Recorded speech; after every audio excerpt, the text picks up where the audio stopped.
Happy Friday afternoon to the episode we've all been waiting for. Here we grow with two-time Major League Baseball All-Star Shea Hillenbrand. Welcome to the show, my friend.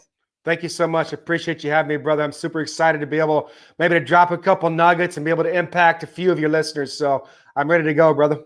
I love it. Well, the great news about this today, Shea, is we're going to be talking right up your alley, which is mental health moments. And just to give you a little bit of a background about Shea, Shea started his major league career in 2001, went all the way to 2007 with 6 different teams, played almost 1,000 games, 954 to be exact. And you want to talk about adaptation and mental health. This is the guy who knows and has been through it all. We're going to talk about the raw, the real, the uncensored, and someone who really made a name for himself. And if I'm not mistaken, you played in the NL and the AL, correct? Absolutely. Yeah. Wow. And I would say that, your story is amazing. We got a chance to connect a little bit, just, your family. And I know we're going to dig into that. First of all, when did you know you wanted to become a professional baseball player? When I was 4 years old, man, and that's what's challenging for professional athletes is so many people don't realize it. Looking from the outside in, I've been throwing a baseball up against the wall or hitting a ball off of the tee ever since I was 5, 6, 7 years old. So I didn't know what my friends were going to do when they were in class saying, like, what do you want to do when you grow up? I'm playing Major League Baseball, so I'm going to the top. So my whole life, that's all I ever wanted to do.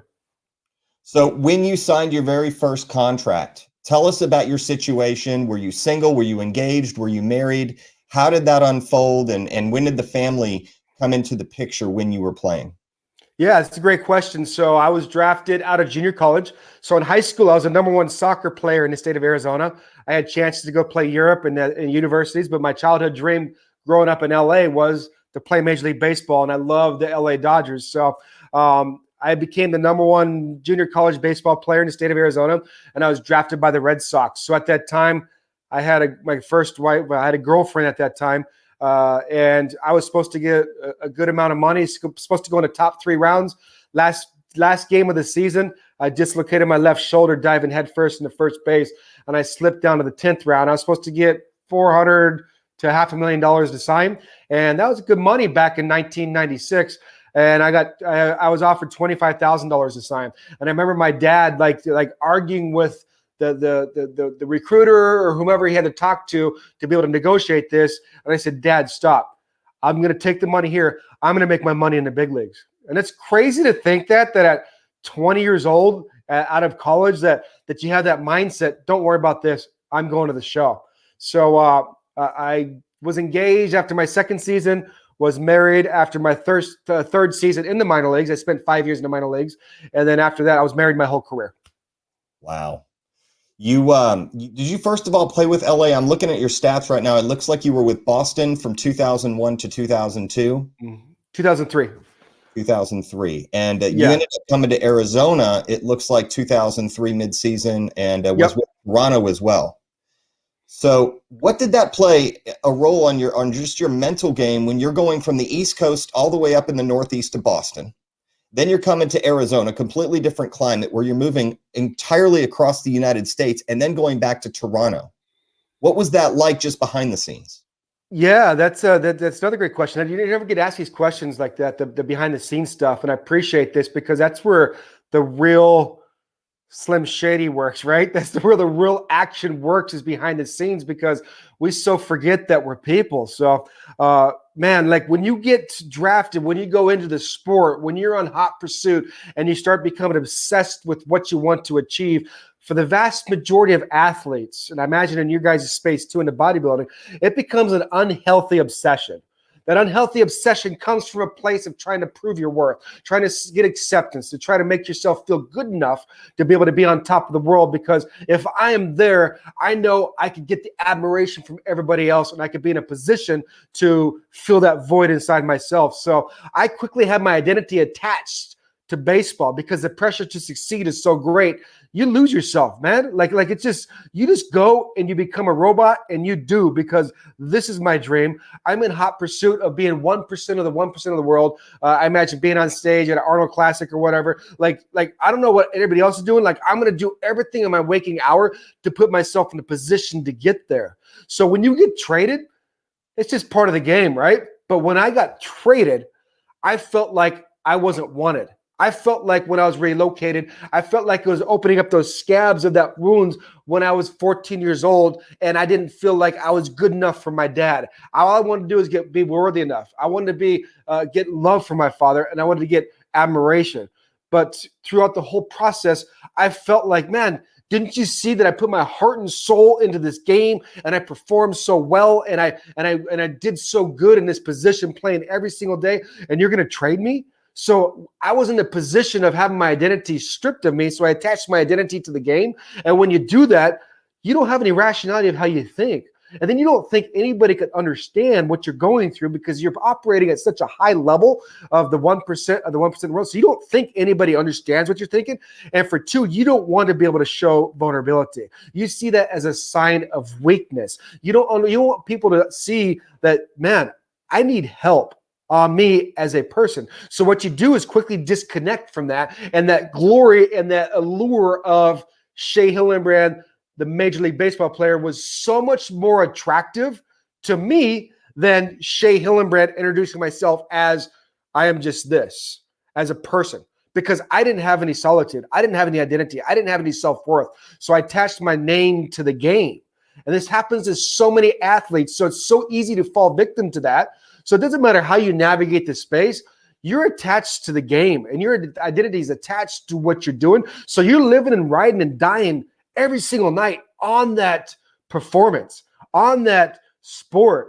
And with baseball, I picked the absolute worst sport to play if I'm attached to my identity to that, because all it is failure, man. I failed 7 out of 10 times and I made $1 gazillion. So every time I failed, I was able to navigate that on the field and perform and work it out in the cage. But what it did to my identity was life shattering. It was just like crazy, because the game takes from you, right? So the sport takes from you, regardless of what you're doing. And I'm trying to think of, of bodybuilding. The sport's going to take from you, man. So I have to figure out a way to leverage that sport. I have to figure out how to put myself in a position to take from that sport, to leverage these opportunities to build a bigger and better myself for life after. So it was one of those things to where it's just like, every time I got traded, I was like, man, screw you, man. It was just like a dagger in my heart, because that's the story that I told myself ever since I was a kid. See, that story that we tell ourselves dictates the actions and decisions we make. It's that story that we tell ourselves, not the experiences. So when I was out of the game, what I realized is that, man, they traded me because I was super good. I was tradable. If I wasn't good and if I wasn't wanted, they would have released me. So by just changing that perspective, by changing that insight, it was just shifting my whole being of who I was. You just mentioned something really important. You can attach your worth to your entire identity based on what other people are doing around you. And it's not personal. It's a performance business, right? And every time that we go on stage, and we have a large audience. We have not only bodybuilders, general health and wellness, anything professional to amateur athletes. We have teenagers. We have older retired gentlemen and ladies who watch this. So you're talking to a very large audience. And a lot of times we only see what's on TV. We never put the camera down and actually thoroughly examine what it's like to go through something like this.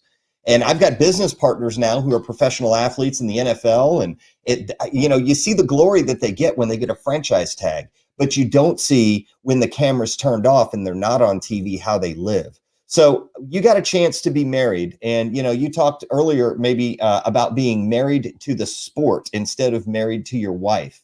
Can you tell me a little bit about the evolution of your family? I know people always want to know, hey, what's it like to have $1 gazillion? Well, it's not what's all cracked up to be. As they say, more money, more problems. How did that marriage go when, you really started to get that notoriety and that fame and that celebrity status?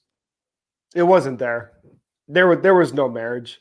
And it's sad because when I was a kid, the blueprint I created is I wanted to play Major League Baseball. I wanted to make $1 gazillion. I wanted to ride off in the sunset. I wanted to be able to retire on my front porch and say I did everything I could. Like, I had all that in the makings. I wanted to be married. So I fell in love with the concept of being married rather than fall in love with the person I was married to. So how could I know what I want if I don't know who I am? That's a simple question. So how could I add value to somebody or to a scenario or a situation or a relationship if I don't know who I am? And that's the question I always ask everybody who I work with or I come in contact with is the first question is, who are you at the core? And once you understand and pull back the layers of that onion, you'll be able to discover something way deeper and greater and go to places to be able to maybe heal or make yourself better as a person, to be able to put yourself in a position. I didn't have to have relationships when I was a kid. I wasn't taught that, right? Everything that we have is based off your values and your beliefs. I didn't have any values. I wasn't trained that. Wasn't exposed to that. That's all right. That's just my reality. And my belief was this one thing: I'm going to the major leagues. But I wanted to be married. I wanted to have kids. And that was part of the game that I played. That was part of the process. So I was married 15 years. I was married my whole career in the minor leagues and in the major leagues, but I didn't know how to give to that relationship. I didn't even have barely enough to give to the sport. Because like I said, baseball, like, you have to have reciprocity, man. Baseball has so much failure that you have to learn how to love the sport and how to give the sport. And if you don't do that, the game's going to take from you. Then you're going to start hating yourself. And then you're going to start hating the game. Then you're going to start hating everybody around you. So halfway through my career, towards the end of my career, I was like, we would have try to have kids. So we couldn't have kids. So we adopted 3 beautiful kids. Like, amazing gift from God's. And my last year in the major leagues, 2007, it was the prime of my career. And then through that process, I was sitting on my couch with my son in my arms. I was having a father-son moment. Like I said, that was part of my blueprint. With all the accomplishments, all the success, I was treated like a god, superstar celebrity, successful athlete. I always wanted to be a dad. I was sitting on my couch in the off season, getting ready to go to the 8th season in the prime of my career. I look into my son's eyes. He's 18 months old. And I was like, man, this like trying to have a father-son moment. I've been waiting my whole life for this scenario right here because I never received that with my father. It just happened to be the cards that is played. No big deal. I was looking in his eyes. I was like, man, he's going to have a bright future. It's going to be amazing. And all I was trying to do is connect with that pure agape, the pure unconditional love from my son, because that was my biggest pride and joy. And I couldn't connect to it. I couldn't connect with it. All I could connect to was with that pain and that guilt and that shame that I've covered up with all the success I had because I didn't know who I was. That pain became so severe that I became numb to everything and everybody around me. I just became a walking zombie. But I could perform every single night in that field because I trained myself to do that. And that was my out. That was my only solitude in the batting cage or on that major league field. That's the only place I felt at peace. Why? Because you have to have a specific focus when you're there to be able to perform in such a crazy environment with 40,000 people in the stands. You're on TV, millions of people watching. You have to train your mind to focus specifically and to be in the moment. And when you do that, everything else is just blocked out. But once I left that field stadium, when I left every single day, I hated myself. So right there in the prime of my major league career with my son in my arms, no one else around, didn't talk to my wife, didn't talk to my agent, didn't talk to my parents, didn't talk to any advisors, nobody around me. I made the biggest decision of my life. I quit. I walked away. I walked away from that one childhood dream I worked so hard for my whole life, brother. Every time everybody said it was hot, I worked. When everybody said it's tired, I worked. There's no such thing as tired. Tired's a mindset. You push through that. Everything, sick, everything. Determination, tenacity, dedication, desire. I did it all, and I achieved it because of that. I walked away. I left $50 million of potential earning on the table, and I convinced myself to come home to be a father to my kids and to be able to pursue my second dream of owning a zoo. Then everything would be great. That's how sick and twisted my mind got on top of the world with a wife and with kids. I was always there with my kids. I spent over it was a crazy amount of money on private jets so I could have my kids and my dogs there. They were there all the time. When I played in Anaheim, every Sunday game, Disneyland. I was always there, but I was never present. That's the biggest kicker right there.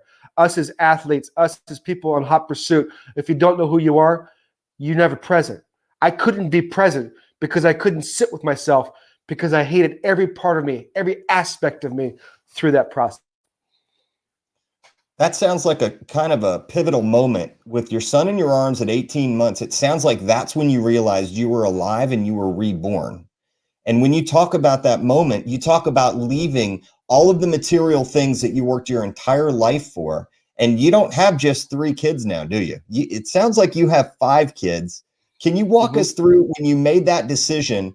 How did that happen from 2007 to present? Because you've expanded your family, you're loving life, you're in real estate, you've made that decision to completely reimagine and rebirth your life, so to speak. So when you made that decision, what was the next step in 2007, 2008?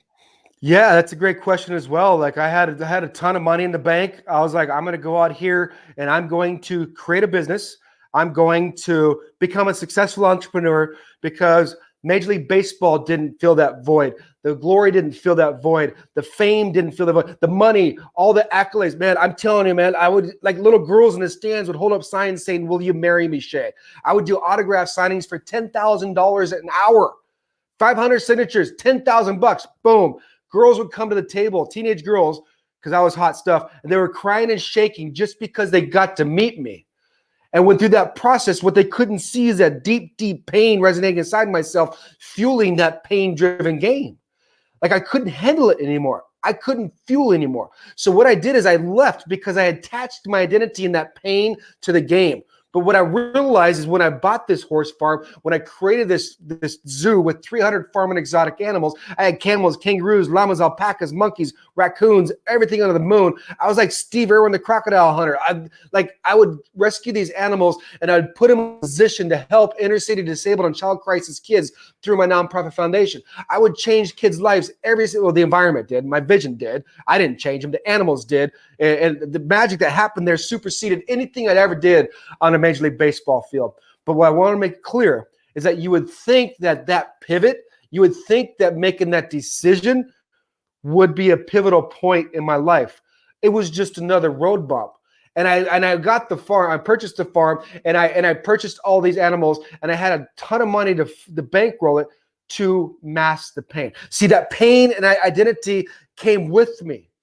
And what it was is I was serving all these people. I was serving all these kids, rescuing these animals. I quickly became the guy that owned Marley Farms, not the guy that was a 2-time MLB All-Star for the Arizona Diamondbacks because I live in Arizona. My kids would go to school telling all their friends that my dad played for the Diamondbacks. And it was horrible. So after 4 years of doing all these life transformational stuff at this zoo, I received my 3rd foreclosure notice on the farm.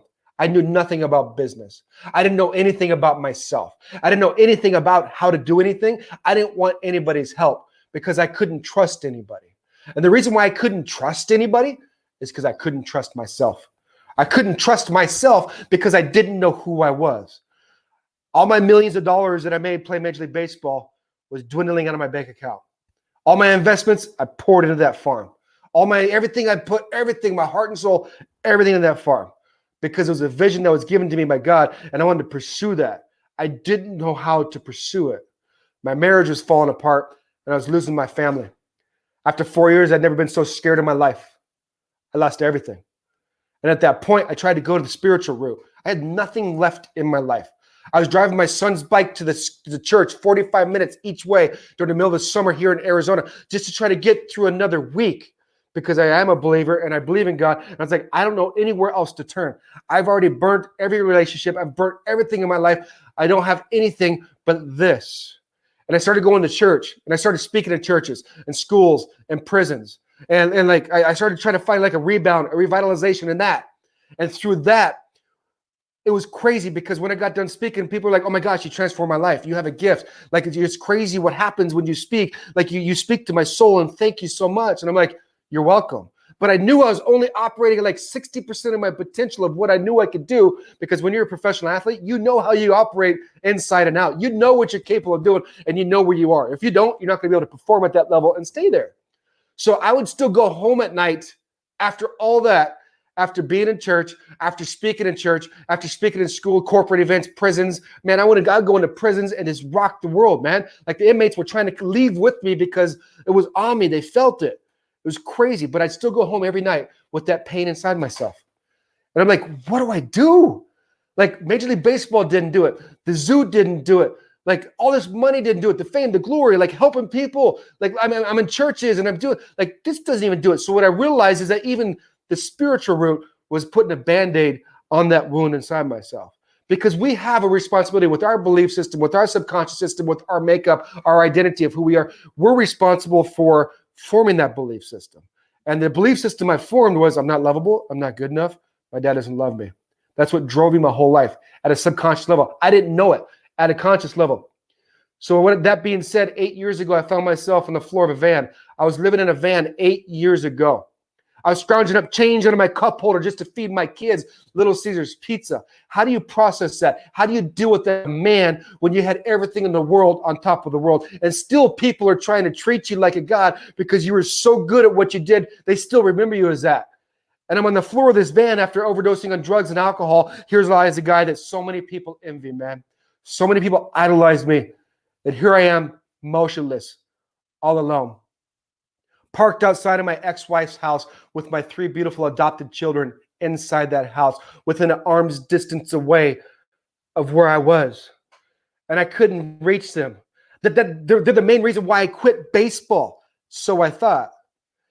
And as I'm laying there, the soul's leaving the top of my head and I'm clinging on to my last breath. I was down to my last breath. The thoughts going through my mind, you're a failure, you're a loser, you lost everything. What kind of dad would do this to his kids? What would your parents think if you left this world today? All these toxic thoughts going through my mind. My answer to that is, I don't know. I'm nothing if I don't have baseball. I was tired of fighting that pain-driven game, brother, so I let go. I couldn't go anymore. Every part of my will, waking being couldn't go anymore. I was worn out. So I let go. I don't know if I died or if I fell asleep. But the next day, by the grace of God, the sun peered through the front windshield of my van that I was sleeping in and I was living in, and it woke me up. And when I came to, I realized I didn't have any side effects. No nausea, no headache, no stomach ache, nothing. The concoction of pills and alcohol I took the night before, I should have had 2 options. You understand this. I should have been dead or in the hospital because when you have that obsession, when you have that high level, like you're just obsessed, you do stuff to the extreme. You're not going to do stuff half-ass. And I had an aha moment. And it's crazy because at that point in time in my life, I'd been praying for 2 years for God to bring a woman into my life. See, if you were in my life with all the answers, I wouldn't have listened to you, brother. That's just where I was. And that's where we get as successful athletes or successful entrepreneurs or successful people. See, I think the story I form in my head is like, you don't understand. You don't get what I'm going through. Because I was the 1% of the 1% in the world. You have a better chance of winning the lottery, man, of being where I was. So you get this thought in your mind that no one can help you. I don't care who it is.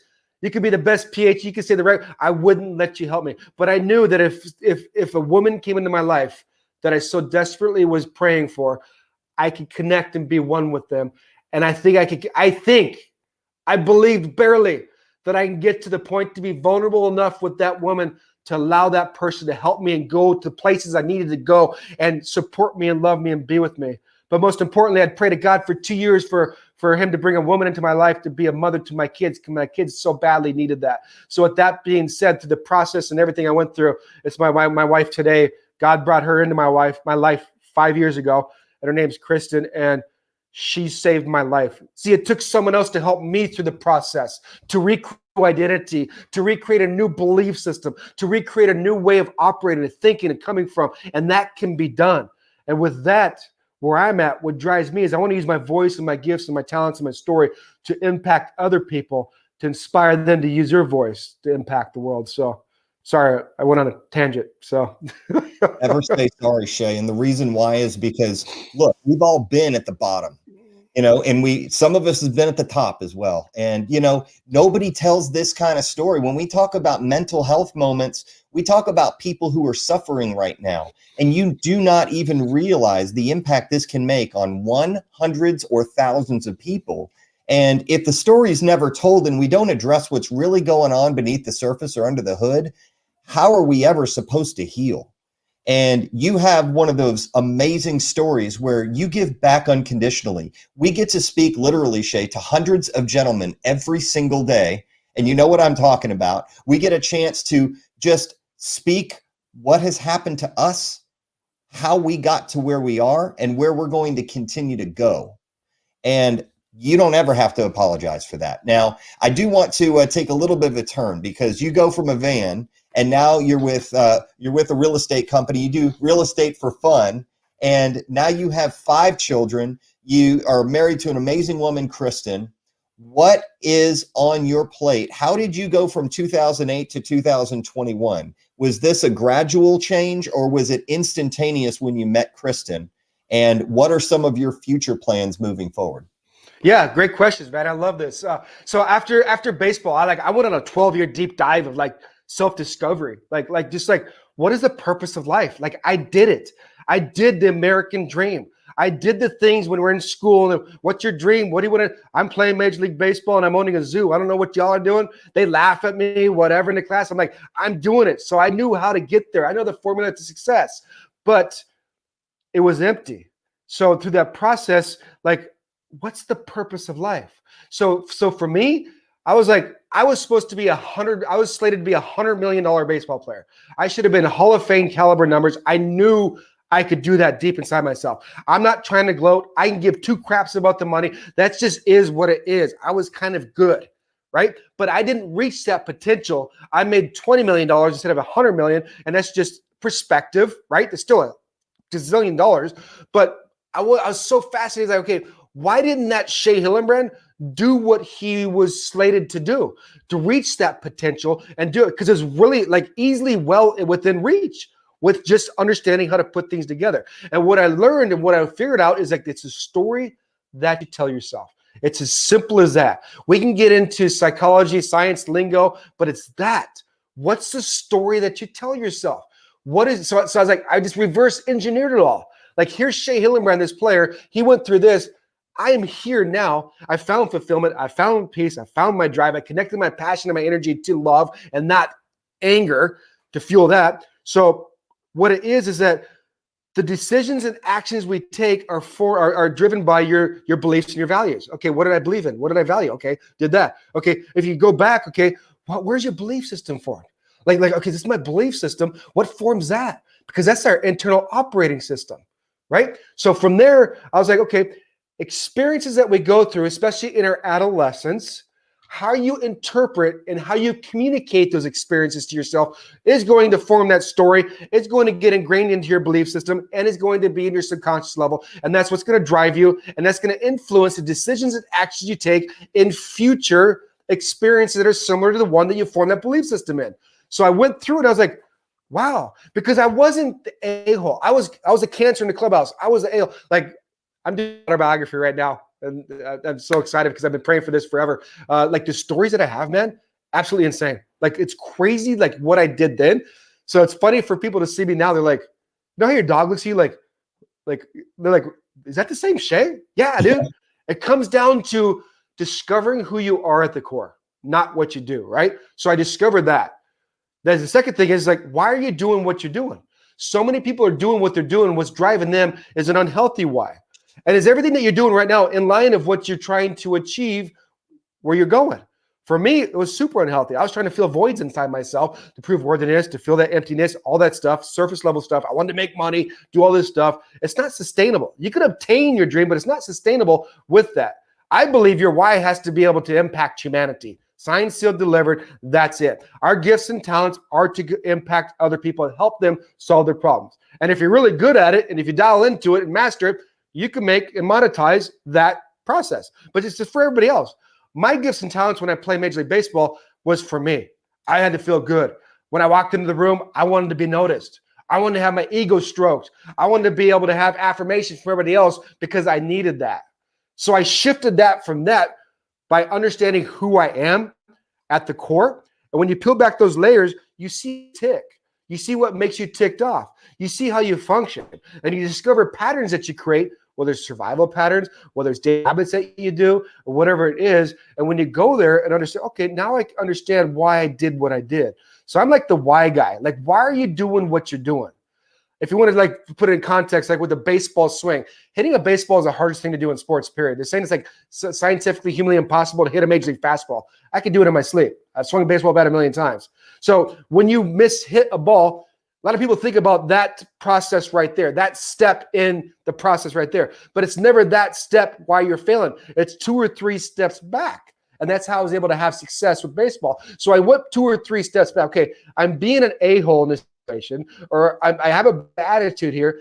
I'm not going to just address the bad attitude. I'm going to go 2 or 3 layers deeper and say, okay, what's causing that? Okay, I have human needs. I want to feel significant. I want love and connection. The way I received love and connection when I was on the bottom of the world was the pity party, playing the victim. Poor me. Look at that. Oh, I'm so sorry, Shea. You're this and that. Bull crap, dude. I was there because of the decisions and actions I took, not anybody else. But you play the victim role and blame everybody else. So I couldn't go too deep into depression when I was trying to get that love and connection feel, because I couldn't connect with anybody. The way I could connect is having people feel bad for me. Oh, I lost everything. Oh, this and that. Dude, screw you, dude. So I'd snap out of that and I'd go into the Super 8 of I want to feel significant. So it was significant, love and connection. Significant, love and connection. So when I wanted to feel significant, I treated people like crap. I'd snap on people. I'd get that adrenaline rush. I'd like just go off on people. I wasn't a kind person. I didn't understand how to do that. And I just go from that to that to that to that. And I had to numb it with drugs, numb it with alcohol, numb it with millions and millions of dollars, numb it with the private jets, the fame, all that stuff. And it's just like, you get to a point where you get worn out, brother. You're like, how am I going to figure this out? So once I just dove deep into that stuff, I didn't have a mentor. I never had a coach my whole life playing baseball. I didn't listen to anybody. I got there my way. I utilized resources, but I never looked up to anybody because I always saw that mentor or that person or that coach as an authoritative figure. I attached that authoritative figure to my father, and I was like a toxic relation. I was like, screw you. So I'd just go off on them or whatever. Like, it's crazy, man, what I did. So going through that process is just, I reverse engineered everything. I was one breath away from losing my life. At that point, I'm like, I have to figure this out. I have to go there. And I went there. Well, you have such a powerful story, and it's impactful because you know what? Most people in the spotlight would never talk about that. And that's just crazy. They don't. You're so right. It's like I was on a call today with Major League Baseball Players Alumni Association. There's a plethora of guys. Like, I'm telling you, like the stat, like 87% of Major League Baseball players lose their money, get divorced, and go to substance abuse. Like 87%. And I'm thinking, like, okay, like at what point in time is somebody going to be one breath away to say the truth, to be vulnerable enough to understand, like, that's how I can make a change. So I'm in this group of 45 former Major League Baseball players, and that's where it stayed. It was like a surface level, and it was like tapping around. I was like hitting the mic. I was like, let me speak, man. Let me speak, bro. I want to speak. Not because of whatever. Like, when you find who you truly are and you discover like what led you to where you are, and you can kind of work through that, man, it's liberating. It's a breakthrough, and it's empowering. So everything I went through, it's just a story in my book. You know what I mean? Like, it's just a character. It's just an aspect. But I see it as tools in my belt to be able to impact other people's lives. Like, I'm at the point now where it's like, I don't enjoy telling my story anymore. It's just part of what I do. And it's a good place to be, because a lot of people tell stories for therapy, to recover, to heal. But it's just like, I tell it, and I want to be able to teach. I want to go there, and I want to be there, and I want to help you. So many people in that spot. We have ego, we have pride as men, and asking for help, that's a sign of weakness, man. If you show any kind of vulnerability, but I'm telling you, 2021, the 21st century, vulnerability and transparency is a new currency. I'm telling you, man, it's opened so many doors for me. It got me connected with you. I know. Well, now we get into the fun part, Shea. You ready? Let's do it. Let's do it. All right. So we're going to do a little round robin of questions. And you have 5 children. I want to know what some of the favorite things that you get to do with your children are. Favorite things I get to do? Take them to Mexico. We have a place in Mexico. I have a baseball academy down there. We're really well connected inside the community that's next to us. So taking them there and getting them to experience what life is really about is doing that.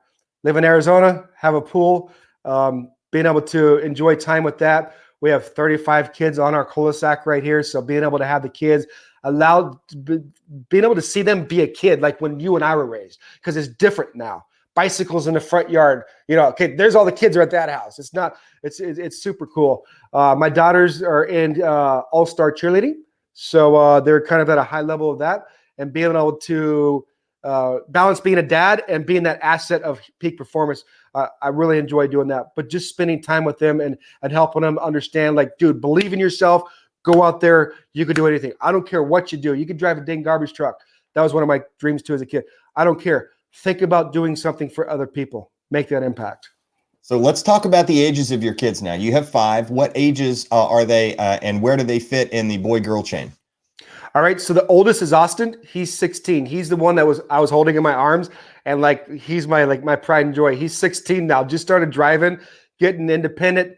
He's into the video games. He's into like hardcore, like that's his thing that he does. Extremely brilliant. But I'm trying to get him to say, dude, don't go to the video games for an out to fill that void or to be able to get that. Go figure out how to create a video game. Figure out how to be on the other side. How do you monetize this? How do you create that brand? How do you do something to be able to create entrepreneur, whatever that is? He's 16. My daughter's Dakota, and she is 14. And she is the most beautiful little girl in the world. Amazing. She's biracial, so she's white and she's African-American. And I'm like, it's crazy because when I was a kid, I always wanted to have an African-American child. I never knew. And she's amazing. And she's the one, the oldest girl that's in the cheerleading. And being able to see her, the sweetest kids ever. My next one is Noah, and he is 14 as well. So Dakota and Noah are 3 months apart. So they're like twins. And Austin, Noah, and Dakota are the 3 that my previous wife and I adopted. And my record in one day is 34 diapers, brother. I changed 34 diapers in one day. All right. So then the next one is Kristen's, my stepdaughter, is Payson, and she's 9, and she is going to be the death of me because she's exactly like her mom, and her mom and I are both A personalities, like we're both like leaders, and we're both like, I could argue at you better than you could argue at me. Like, I can do this better than you. So I have 2 of those in my house, and I'm like, I need a glass of wine. But Payson's amazing. She's extremely brilliant. She's ahead of her class. She's super smart. It's awesome to see. She's just a mom. So amazing. And then Brecken is the youngest one, and she's Kristen's as well. 100% different than Payson. She's 7, and she is the ham of the family. She did photo shoots when she was a baby, like crazy. She's witty. She's off to her own. Her and Noah, my youngest boy, 14-year-old, Noah and her are exactly alike. It's just it's crazy to see the dichotomy and the dynamics of our family.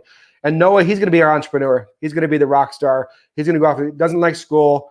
He's an athlete. Loves skateboarding. Wants to be in like a videographer for skateboarders. So I'm trying to like, okay, let's do this and get you to do that and figure stuff out. So it's pretty crazy. So what happens is Kristen splits custody with her ex, and I split custody with my ex. So we have the kids usually 50% of the time, like per court order, but we usually have them more. So we make the best of it. Like, I want my kids full time. Every parent wants that. But to make the best of it, Chris and I do some vacationing. We do some stuff in Mexico and all this stuff when we don't have our kids. So it's a full household, man. I thought hitting a baseball is hard. Raising these kids, man, it's crazy, man. It's crazy. It's a whole nother ball game, my friend. You always feel like you're failing. It's like, what did I do wrong, man? Like I did this with this kid. Like, oh my gosh, how do I, dude? You know what? How do you want me to raise you? We're professional apologists now. We were professionals in our careers. Now we're professional apologists. Yeah. So you have 7 to 16. Now, let me ask you this. What's the scariest thing about parenthood? Because you're in uncharted territory. Now you're talking about driving. You're talking about college coming up soon and high school. As you know, 7 to 16 years old, you're in for a whole whirlwind of not only hormones, you're done with diapers, but now you're with colleges, vehicles, and moving out. What's it like to be in that kind of environment, especially moving forward in the next 5 years? What scares you the most about that? What scares me the most is my children, because they have a dual household environment. They have a different set way of how life works at their mom's, and then my kids, and same thing with Kristen's daughters. And then they have a separate way at our house, and the environment is like opposite. It's like total opposite, and that's all the deeper I'll go into it because it doesn't really matter. My thing is like Noah, my 14-year-old boy, rock star skateboarder, but he finds himself going to the skate park to escape what he's going through and stuff he's challenged with as a kid. So he's a CD student, and if he's a CD student, he's going there to escape, and he's in that environment with high school kids because he's in 7th grade, high school kids and young adults.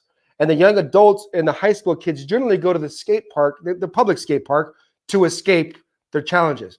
And they're at a different level of operating when they're dealing with the challenges they have at that level. And most of it is marijuana and opiates. So now I have a challenge with my son going to the skate park, who I trust 100%, who's a great kid, but he has a tendency to go there when he's at his mom's. And being exposed a kid in that environment that it does good, he's got good. At some point in time, when that kid is good in a toxic, negative environment, that environment's going to overtake them. How do I know that? Because I was one breath away from losing my life. So my challenge is like, oh my gosh, my kid's going to go and escape and go to that environment to be able to be exposed to that and fall victim to that. And that one hit of marijuana or that one drink of beer turns into popping one meth pill, whatever that is. And that just spirals out of control from there. So I'm deathly afraid of that. I'm not scared of my kids driving. I had the farm. My kids been driving since they were 3 or 4. I'm scared of what they're doing and what they're going to when they're not with me and they're in a different environment that I can't control. So I've had a lot of growing to do. I've had a lot of learning to do and a lot of praying to do and a lot of, okay, how do I monetize this time with my kids when I have them? I want to be, disciplined, but I got to, the dichotomy discipline and like trying to be too loose and letting them be. It's super challenging, man. It's just, it's very challenging. It's an art. Yes. 100%. 100%. Well, now we get to talk about something fun. You mentioned before our call that you're looking to buy another zoo. Can you talk about that? Absolutely. That's where I got my first taste of real estate, is when I purchased that. I was playing Major League Baseball. I walked out to this farm and I was like, I want to buy that. Like, I want that. So I called my financial advisor and I bought that. That's how it works at that level. It's a $5 million farm. This is how it works. Stupid. You got to have understanding. You have to have guidance. That's how it works.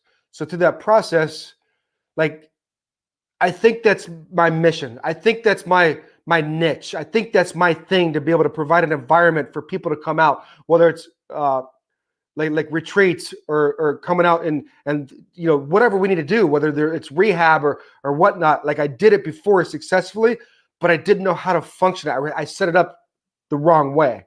So 2 weeks ago, I went to my wife and said, I'm buying the farm back. She's like, what? And I was like, I never thought, because that was the end of everything. That was like my baby. I couldn't even drive by the place. It's down the street from here. I couldn't even drive by it because it had so much pain attached to it, because that's where I lost the last of everything in my life. So I was like, yeah, I'm going to buy the farm back. I said, I don't know how I'm going to do it. I'm going to set it up and it's going to happen. I don't know if it's going to be through the foundation and people will donate or whatever, but I'm going to set this up. I'm going to do it right. And I'm going to be the ultimate comeback story. They'll be able to get that farm back and do exactly what I'm supposed to be doing with that. So when I purchased that farm the first time, I'm like, dude, I kind of like real estate. So I went in that avenue of real estate and buying and doing investing. And then when Chris and I got together, we got married. We were buying, investing, and then we had the commissions. And she's like, well, why don't we just get your real estate license? So that's the extent of my endeavor in real estate. But my purpose, my passion, my mission is to be able to create programs. I'm in the process right now of creating a program for kind of like a functional fitness program, to be able to move people, to get people to understand. Avatar is a guy that's 25 to 50, that's stuck, a little bit overweight, that his knees hurt when you get out of bed, sciatic pain nerve. Like, I was blessed to be able to train with Barry Bonds' trainer, with Jerry Rice's trainer, who trained the best in the world. And he connected me and he trained me. So I was like, man, if I could just use that knowledge to be able to help people, but in the same process to be able to retrain their mindset, to retrain their belief system, to bust through limited beliefs, to tap into the fullest version of self. As you know, we can't work in the mind and spirit if you don't get people moving. That's the cheapest therapy out there. Get in the gym and work out. That's cheap therapy. You got to do that. You got to move. So that's what I'm doing. I'm doing it in a digital space, and going to scale that and see where it goes, and implement a couple of things. But I want to help people conquer from within, man. I love it. I love it. I love it. And when we talk about a story that's really compelling, moving, and impactful. We've talked about really just everything under the sun, as far as from the bottom to the top, back to the bottom, going back to the top. You're on an upward trajectory. And for those of you who are tuning in and want to follow Shea, of course, his Instagram is a way to connect with him if this is something that resonated with you. And I truly believe that you're doing the things for the right reasons at the right time. And I'm just really excited to be able to connect with you and for you to share your story. It means so much to everyone who's listening, because you know what? At some point or another, we've all been there and gotten stuck. And we've also seen levels of success in our lives. So Shea, I just want to thank you, first of all, and just appreciate you being here, investing your time in us, and looking forward to the future as we continue to I got to see this farm. So I don't know when, but when you get it, you let me know, because I want to come out and see it. Excited for I had a camel that I'd feed treats out of my mouth to it. Like, what? I had a 9-foot dromedary camel. His name was James. And it's just crazy, but I'd rescue these animals, and they had stories, and they had backgrounds just like us. And I had a 3-legged goat. I had a blind horse that connected with these kids, and see how this guy's persevering over here. They all they've been abused, they've been abandoned. I just nourish them back. At the time, my ex-father-in-law was a veterinarian, so he just taught me everything. And I did IVs in the bathroom, and I just this soul would wake up with these animals, and I'm like, put him out there, he's ready to go. They're like, what are you talking about? Put this animal out there. Like, I don't know what it was. I was like, put them out there, and these animals would change these kids' life, because these animals, they appreciate the second chance. Like, I appreciate this second chance. What's driving me, I was one breath away. I have an obsession, and I have a duty for people not to feel the pain that I felt, not through life, but when I was on top of the world, that place where everybody is aspiring to get them to understand that if we understand who we are at the core, this is the last thing that I thought I'd ever be doing. I didn't want to talk on podcasts. I didn't even know how to communicate with people. I didn't even know how to say anything positive or nice or affirming to people. It was all about me, and I was so negative. But once I discovered who I was, brother, when you discover who you are, you discover gifts and talents you didn't know you had. When you find those gifts and talents and you refine those and work on those and do everything you can to master those and use those, that's when you don't have any competition. When I walk into a room now, I don't have competition. It's not because I think I'm better. It's because I knew who I am. And my voice is supposed to reach a certain amount of people. And that's who I want to speak to. So when you go into a room now, like with someone as powerful as you, I see you as collaboration. It goes from competition to collaboration. When you get there and you get like-minded people that are on a mission with the same vision, that's when the world can change. And that's when lives can be impacted. And that's when we can imprint that inspiration of people like, you could do it. Let's go. And let's get you a process to go do it. But as you know, it requires hard work. You got to put the work in. Amen to that, brother. And I appreciate you, because you're right. In the synergistic aspect of this, the more that we lock arms and, move forward together, oh boy, just watch out, because that's exactly why I love to talk to people like you. You've got it. You know who you are, and you're comfortable with it, and you're confident with it. Huge difference.